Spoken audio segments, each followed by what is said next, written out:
Hey everyone, good morning and welcome back to ride and roam. तो अभी हम जा रहे हैं पुणे से मुल्की।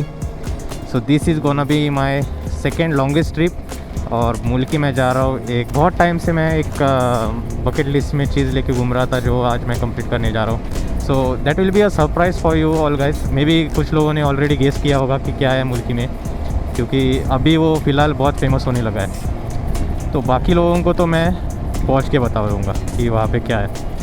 अभी यहाँ से हमको मुल्की जाने के लिए ऑलमोस्ट 18 आवर्स लगने वाले हैं। 18 आवर्स तो मैप में दिखा रहा है, 16 to 18 आवर्स। तो मुझे लगता है 20 आवर्स के ऊपर ही लगेंगे, क्योंकि हम आराम से ही जाने वाले हैं। पूरा दिन ट्रैवल करेंगे तो दिन में बहुत एग्जॉस्ट होने वाले हैं। तो फिर 800 किलोमीटर से 18 आवर्स। तो अभी बज रहे ऑलमोस्ट 5:30, 5 बजे मैं निकला हूँ। आधा घंटा हो गया, पुणे से बाहर तो नहीं निकला हूँ। सिटी से जल्द बाहर निकलना है। तो अभी हमारा रूट रहने वाला है पुणे से कोल्हापुर, कोल्हापुर से बेलगम, बेलगम से येलार फॉरेस्ट और वहाँ से मुल्की। तो मुल्की के आसपास बहुत सारी जगह है जो अगर आप प्री प्लान कर रहे हो तो वो सारी चीज़ें, जैसे उडुपी है, होनावर है, तो वो सारी चीज़ें आप इंक्लूड कर सकते हो। तो हमारा जो प्लान है वो मोस्टली मुल्की के अराउंड है। तो वो वहाँ पे 5 दिन हम रहने वाले हैं।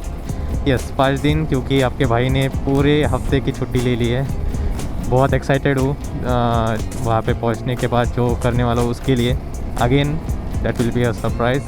तो अभी अगर हम सैडल बैग्स या फिर साइड पैनियर्स नहीं यूज़ करते तो फिर लगेज हमें कुछ इस तरह से कैरी करना पड़ता है। अभी देखो, भाई जो है उसका आधा ध्यान उसके लगेज के ऊपर है। अभी पता नहीं कितने लंबे जर्नी पे जा रहा है, पर this is not really safe. तो रस्सी से बांधा हुआ है तो कभी भी वो छूट सकती है, टायर में आ सकती है। तो that is a bit risky. तो इसलिए थोड़ा इन्वेस्ट करके लगेज में पैसे डालना इज़ वर्थ, क्योंकि वो 5-5.5 हज़ार में आ जाता है अच्छा खासा, और स्टोरेज भी अच्छा रहता है उसका। साइड पैनियर्स ख़रीदने से पहले मैं भी ऐसे ही ट्रैवल करता था अपाचे पे। तो बहुत हेक्टिक होता है, बहुत एग्जॉस्टिंग भी होता है। तो एक्चुअल में जब मैं अपाचे पे ट्रैवल करता था तो मुझे खुद को पता नहीं था कि 5-5.5 हज़ार में इतना अच्छा लगेज सेटअप आ सकता है। तो उस टाइम पे मैंने वो इन्वेस्ट किया था जो हमारी ट्रैकिंग बैग होती है उसमें। तो उसके बजाय अगर हम सही जगह पे इन्वेस्ट करते हैं तो हमारा भी थोड़ा एक्सर्शन कम होता है और वो सेफ़ भी रहता है। तो फिर यस, राइनॉक्स ने बहुत अच्छा ऑप्शन निकाला है। वो एक ही बैग नहीं है, वो वैसे बहुत सारे बैग्स हैं जो आप ख़रीद सकते हो और यूज़ कर सकते हो। उसके साथ सैडल स्टे सिर्फ लगाना पड़ता है, that's it, and you are good to go. तो अभी बज रहे 6:30 और ऑलमोस्ट सनराइज़ हो चुका है और मैं अभी पुणे के बाहर पहुंच चुका हूं। ओके, तो 5 hours 10 minutes दिखा रहा है। तो ये कर्नाटक का बॉर्डर है, वहाँ तक पहुँचने के लिए 5 घंटे लगेंगे। तो उससे पहले ही अभी तो बहुत तेज़ भूख लग रही है, क्योंकि 5 बजे मैं निकला हुआ हूँ और तब से कुछ खाया नहीं है। और गाड़ी का भी आप देख सकते हो यहाँ पे 18 किलोमीटर दिखा रहा है, विच इज़ रेंज। तो 18 किलोमीटर ये गाड़ी जा सकती है। तो अभी जल्द से जल्द एक पेट्रोल पंप देख के पेट्रोल भरवा देना चाहिए, और उसके बाद हमारी भी पेट पूजा थोड़ी सी कर लेंगे। मैं सोच रहा था कि कोल्हापुर तक मैं कैसे कैसे खींच लूँ, पर होगा नहीं, क्योंकि बहुत तेज़ भूख लग रही है यार। तो अभी मैं यहाँ पे रुका हूँ। ये कुछ अच्छी जगह दिख रही है जहाँ पे नाश्ता वगैरह अवेलेबल है। तो 6:30 बजे नाश्ता मिल रहा है, तो बहुत बड़ी बात है। तो फिर अभी यहाँ पे रुक के थोड़ा नाश्ता कर लेते हैं। अभी हम पहुँचे हैं ये घाट में, और थोड़ी सी दिक्कत है क्योंकि यहाँ पे अभी देखो 9 किलोमीटर दिखा रहा है रेंज। और मुझसे एक गलती हुई कि लास्ट पेट्रोल पंप पे मुझे भरवा देना चाहिए था पेट्रोल, पर आगे HP का पेट्रोल पंप है और I was waiting for HP petrol pump, और जिसके कारण मैं आगे आया। और बहुत दूर तक अभी पेट्रोल पंप है नहीं। थोड़ा ये घाट ख़त्म होने के बाद एक पेट्रोल पंप दिख रहा है, वो HP का ही है। पर यार अभी 8 किलोमीटर है और थोड़ा मैं रिस्क ले रहा हूँ यहाँ पे, बहुत बड़ी रिस्क है, क्योंकि ये जो गाड़ियाँ हैं ना, ये इतने कम पेट्रोल में चलानी नहीं चाहिए, क्योंकि इसका जो फ्यूल पंप है वो पूरा पेट्रोल में डूबा रहना चाहिए, नहीं तो फिर फ्यूल पंप पे बहुत प्रेशर आता है। सो यार अभी मैं दुआ करता हूँ कि एटलीस्ट 3-4 किलोमीटर छोड़ के तो मैं पहुँच जाऊँ, नहीं तो फिर बहुत दिक्कत हो जाएगी। Now I am doing something which is not at all recommended. मैंने न्यूट्रल पे डाल दी है गाड़ी, क्योंकि 6 किलोमीटर सिर्फ बचे हुए हैं और पेट्रोल पंप थोड़ा सा दूर है। तो अभी न्यूट्रल पे डाल के थोड़ा चला लेते हैं ऐसे ही। कैसे कैसे लोग रहते हैं यार यहाँ। मैं ये गलती वापस नहीं करने वाला हूँ, क्योंकि दिस इज़ वेरी रिस्की और ये फ्यूल इंजेक्टेड व्हीकल्स है। तो इसमें आपको कम से कम 3 से 4 लीटर पेट्रोल रखना ही चाहिए। और एक्चुअली ये गाड़ी का एक दिक्कत है ही कि इसका फ्यूल टैंक जो है वो बहुत छोटा है।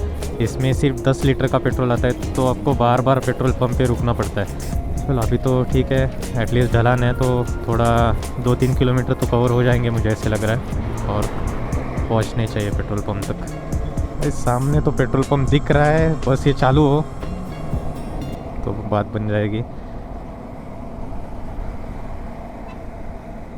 स्टार्ट कर देते हैं गाड़ी को।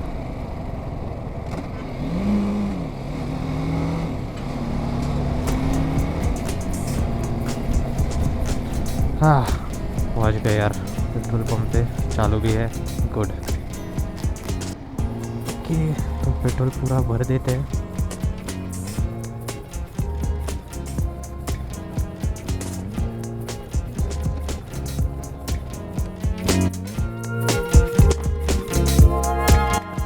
फुल करो।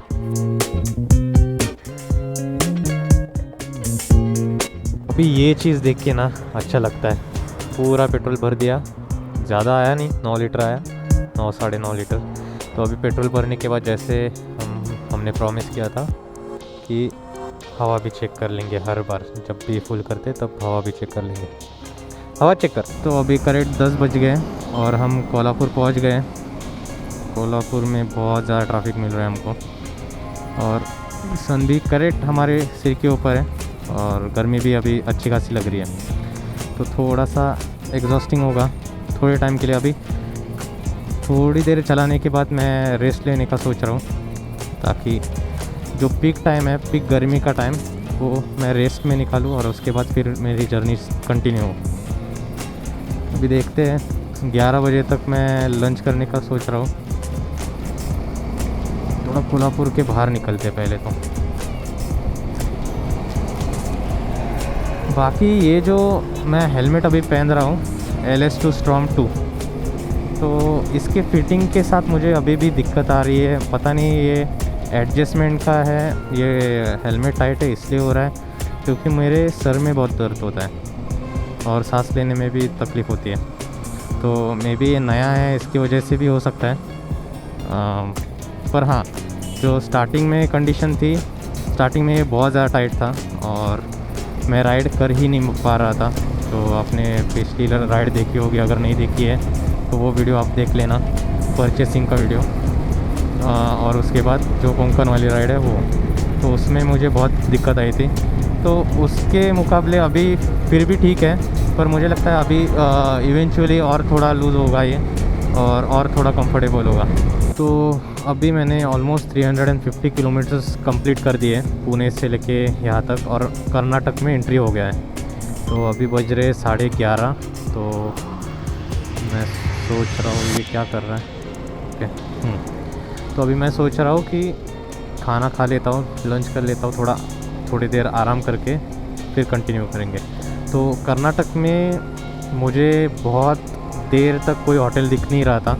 अभी ये होटल रुचि करके एक दिखा है, एक बार चेक कर लेते हैं कैसा है। नहीं, ये तो बंद है, उसके साइड में चालू है।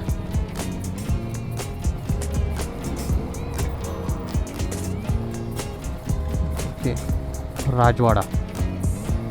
तो ये होटल राजवाड़ा है, एक बार देखते हैं कि यहाँ पे चालू है क्या।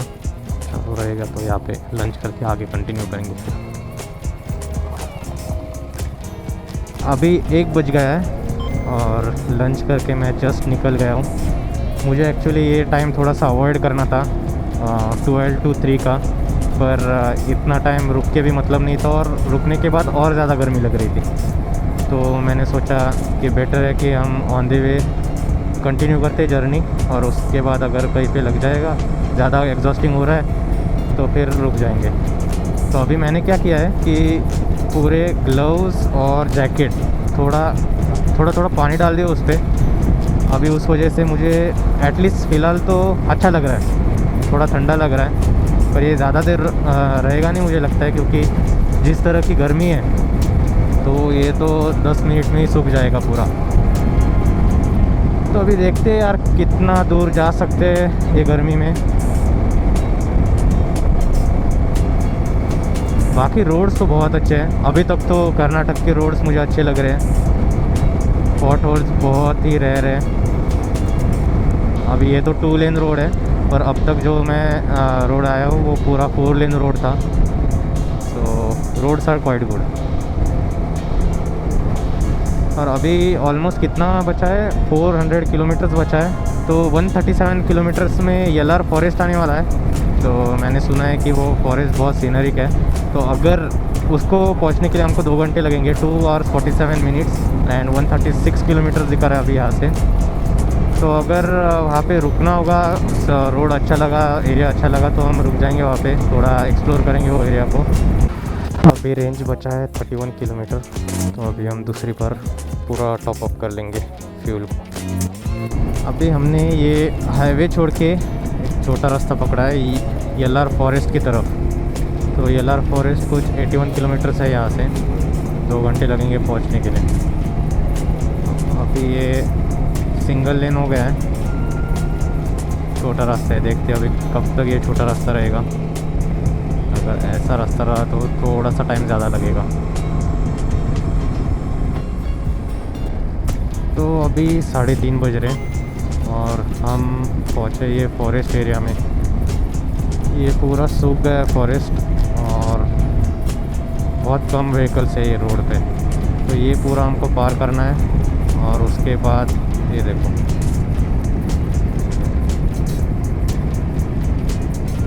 तो ये पूरा ऐसे रूट आएगा जो ये सी के पास से गुज़रता है। तो ये दांदेली फॉरेस्ट के आसपास का ये एरिया है। I am not exactly sure, पर हम लास्ट टाइम भी यहाँ पे आए थे तो वो कुछ ऐसा ही दिख रहा था। तो अभी उस टाइम पे तो बारिश का मौसम जस्ट ख़त्म हुआ था, तो फॉरेस्ट का जो लुक था वो कुछ अलग था और अभी कुछ अलग है। ये पूरा अभी सूख गया है। तो अभी हमने येल्लापुर फॉरेस्ट कवर कर दिया, पूरा पार हो गया फॉरेस्ट। और अभी हम जा रहे हैं गोकर्णा की तरफ। तो दिखा रहा है 71 किलोमीटर्स, 1 घंटा लगेगा, 1 घंटा 24 मिनट। और अभी बज रहे 4:15। धूप तो कम हो गई, गर्मी भी अभी ओके है। पूरी धूप में तो हमने ट्रैवल कर लिया, थोड़ी देर बीच में रेस्ट किया था, 1 घंटा हमने रेस्ट किया और उसके बाद अभी फिर से कंटिन्यू किया है। तो अभी तो बहुत अच्छा लग रहा है, एकदम न्यूट्रल है, ज़्यादा गर्मी नहीं है। तो फिर जितना हो सके उतना हम अभी कवर करेंगे।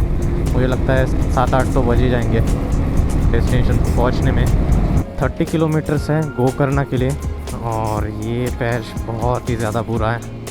अभी तक रोड्स बहुत ही अच्छे थे और उतना ही बुरा ये पैच है। तो हाँ, अभी इसके आगे आप देख सकते हो रूट बहुत अच्छा दिख रहा है, एटलीस्ट मैप पे तो अच्छा दिख रहा है। आगे जाके देखते हैं। पर गोकर्णा है, गोकर्णा के बारे में सुना है, मैंने एक बार विज़िट भी किया था पर ज़्यादा एक्सप्लोर नहीं कर पाया था, सिर्फ ऑन द वे मैं विज़िट करके गया था गोकर्णा। तो अभी देखते हैं, गोकर्णा तो सुंदर है बहुत।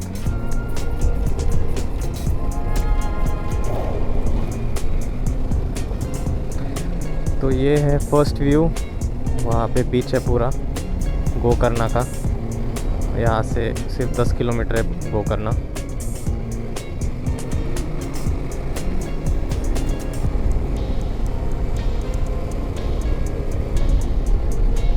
कोकोनट ट्रीज वगैरह यहाँ से स्टार्ट हो रहे हैं, तो पूरा वाइब आ रहा है कोस्टल वाला।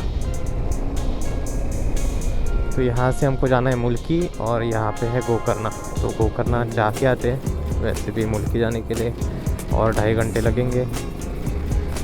तो थोड़ा गोकर्णा घूम के आते हैं। तो ये गोकर्णा के सामने ये टेंपल है। तो टेंपल में विज़िट करने के लिए लोग बहुत दूर दूर से आते हैं, फॉरेनर्स भी बहुत दिख रहे हैं यहाँ पे। और ये सामने ही बीच है।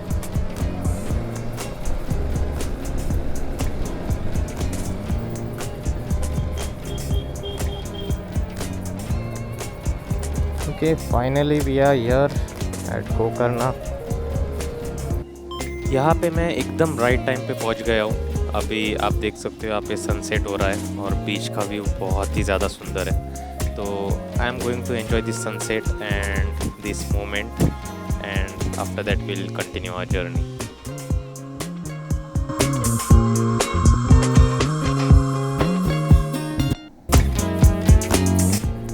तो अभी हो गई है रात, ऑलमोस्ट 7:07 और अभी गोकर्णा का बीच हमने देखा और उसके बाद हम यहाँ से जो हमारा मेन डेस्टिनेशन है मुल्की, तो this is our final destination. तो 3 hours 4 minutes 41 minutes दिखा रहा है और समथिंग 250 किलोमीटर्स। तो शायद रास्ता छोटा होगा, इसकी वजह से 3 घंटे दिखा रहा है, 3 से 4 घंटे। तो आई वॉज एक्सपेक्टिंग कि 2 घंटे में हम पहुंच जाएंगे, पर मैप पे 4 घंटे दिखा रहा है। तो फिर अभी डिनर कर लेंगे क्योंकि भूख तो बहुत लग रही है, और फिर उसके बाद कंटिन्यू करेंगे जर्नी को। Now I have reached Murudeshwar और मेरे सामने मुरुडेश्वर टेम्पल है। ये शाम के टाइम पे बहुत ही ज़्यादा सुंदर लगता है, पर शाम को ये बंद रहता है। So we are going to visit this during day, और मैं सोच रहा हूँ कि यहीं पे मैं स्टे कर लूँगा आज की रात, क्योंकि it's too late and I am also exhausted. तो मैं अभी यहाँ पे स्टे करूँगा और मेरी जर्नी कल सुबह जल्दी कंटिन्यू हो जाएगी। हे गुड मॉर्निंग। तो अभी 5 बज रहे और मैं यहाँ पे कल स्टे कर रहा था। तो ये मुरुडेश्वर मंदिर है, तो उसके पास में ये स्टे था। अभी ये देखो, ये पूरा रास्ता है, ये हाईवे, और हाईवे के साइड में अभी कैमरा कैप्चर कर रहा है क्या पता नहीं, पर ये पूरा बीच है सामने। बीच नहीं है, मतलब कोस्टल है पूरा, और समुंदर, खुला समुंदर। तो ऐसे रास्ते बहुत कम मैंने तो एटलीस्ट देखे हैं। और इस तरफ भी ये लेक जैसा है पूरा।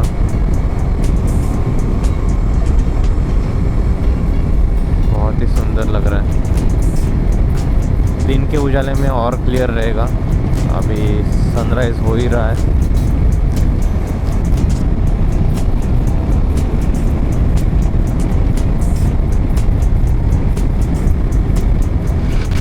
We are at Mulki and see what we have witnessed। यहाँ पे तो चिकन जैसे मोर घूम रहे, पीहन, बहुत सुंदर है। तो अभी बज रहे 8 और हम अभी जस्ट मुल्की में एंटर किए हो।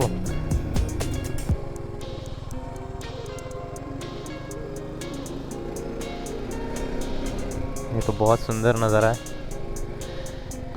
कायक boy, so we are here. यहाँ पे सारे बोर्ड्स वगैरह दिख रहे हैं, सर्फिंग बोर्ड दिख रहा है हमको, और ये है surfing school. Yes, you heard it right, this is surfing school, और हम यहाँ पे नेक्स्ट 5 दिन के लिए रहने वाले हैं। So this will be our destination for next 5 days। बहुत टाइम से मेरे बकेट लिस्ट में ये सर्फिंग था, and I am glad that I am going to mark check on it after 5 days। तो अगले 5 दिन का मैं एक्सपीरियंस नेक्स्ट वीडियो में शेयर करूँगा। Thanks for watching this video. Till then keep riding, keep roaming, and thank you.